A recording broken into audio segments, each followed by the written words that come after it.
Hello students, today we will discuss about the properties of ionic compounds.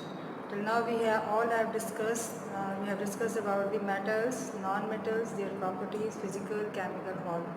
So now ionic compounds means how they are formed and what are their properties. Ionic compounds, they are formed in which metal loses the electron and form positive ion and non-metal gains the electron and form negative ion. I have taken the example of NaCl. You have seen the NaCl. Now what is NaCl? Yes, that is in the morning also I told you Na. That is, what is the atomic mass? Sodium 23. So atomic number 11. Electronic configuration 281. First shell 2 electron, next shell 8 electrons, and outermost shell is having 1 electron. If I draw the structure, it would be like this. This is the sodium nucleus, means 11 proton here, 12 neutrons. And this is the first shell having 2 electron, then second shell having 2, 3, 4, 5, 6, 7, 8 electrons, and last shell having only 1 electron. Understand? If I talk of chlorine, the chlorine atomic mass is 35, atomic number 17. So electronic configuration here it is 287. See the difference if I draw the structure of chlorine. So if this is I'm drawing this structure here. So if this is the nucleus and here the protons are 17 and neutrons are 18. So now the first shell having 2 electrons and the second shell having 8 electrons, 2, 3, 4, 5, 6, 7, 8, and the outermost shell has 7 electrons, 2, 3, 4, 5, 6, 7.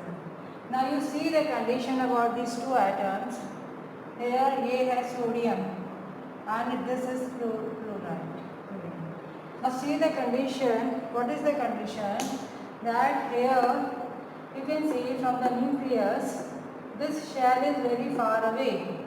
Means and the positive charge nucleus having only 11 protons. Now this shell is very far away from the nucleus.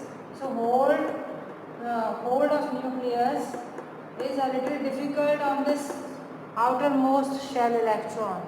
So it is quite profitable, fruitful for sodium to leave this electron. And here the condition is this.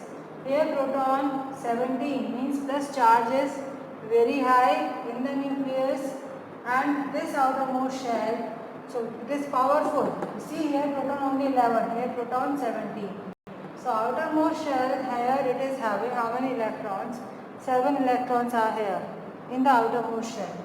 So now you see this that 1 electron is only less here. So if this sodium gives 1 electron and chlorine, it will definitely, its proton from the nucleus is also very powerful. If it reaches near to this, so what will happen that its nucleus will attract this electron and this nucleus will not be able to keep its electron. So its electron will be given by from sodium and it would be taken by or received by this chlorine atom, and here from here this electron will come and join the outermost shell. So understand that I have shown that sodium outermost shell electron 1 and chlorine outermost shell electron 7. So this electron will come and it joins here.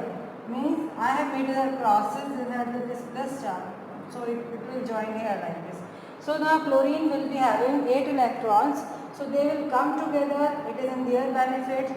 So this is stable, but why I have written positive charge and chloride have negative charge?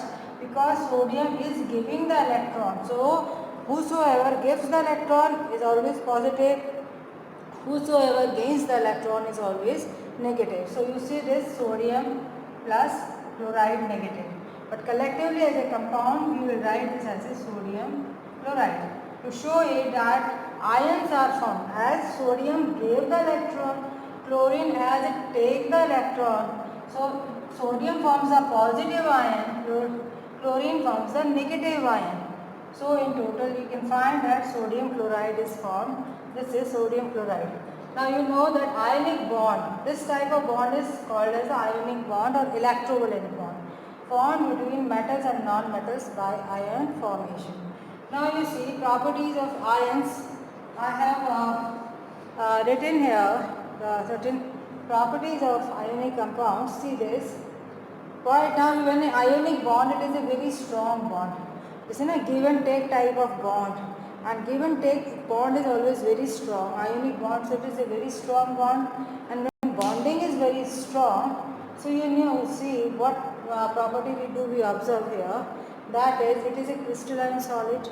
Means you will see like sodium chloride. What is sodium chloride? The salt which you eat, daily salt, table salt we call that. If you see even the fine powder also, you will, if you see with caution, if you observe it with, carefully, then you will find that fine particles, they are having a fixed shape. So what is that? That is, it is a crystalline solid. Okay. Now this is the crystalline solid. Second one is the high melting point, boiling point, and after this you can see that see here it is high melting point and boiling point because ionic bond very strong. To break the ionic bond means sodium is giving, sodium wants to give, chlorine is taking, chlorine needs it, and in that case you want to break the bond, then you would have to provide a very high energy. So that's why high melting point and boiling point. Now the third is the conduct electricity when dissolved in water. Yes, when you dissolve them in water, then it happens because of the water, hydrogen bonding also is there. So because of that in the water, these sodium chloride gets dissociated in the ionic form easily. So there it comes in ionic form, so there they conduct the electricity, and it can conduct the electricity in molten state. Why molten state? If you are not dissolving it in water, then in molten state actually what happens, molten state means you have already provided it so much heat. So it is in the molten state, or means it is in the liquid form. So when you have provided heat, it is in the molten state, so that by that heat, the attractive force between the two ions has been overcome. Understand? So now these ions are separated because they have gained the energy by heat, and when they are separated in the ionic form, so they can conduct electricity, because ions conduct electricity either in water or in the molten state. The last one is the soluble in water but insoluble in organic solvent. The simple logic behind this is that ionic, as you have studied in solutions also, that like dissolves like. So NaCl is an ionic compound, so it dissolves in water, but it is insoluble in organic solvent. So I think students, you have understood it well. So thank you all students. I think this is our last topic of this metals and non-metal chapter according to this year. So thank you all students. God bless all of you, and keep studying, and thank you children.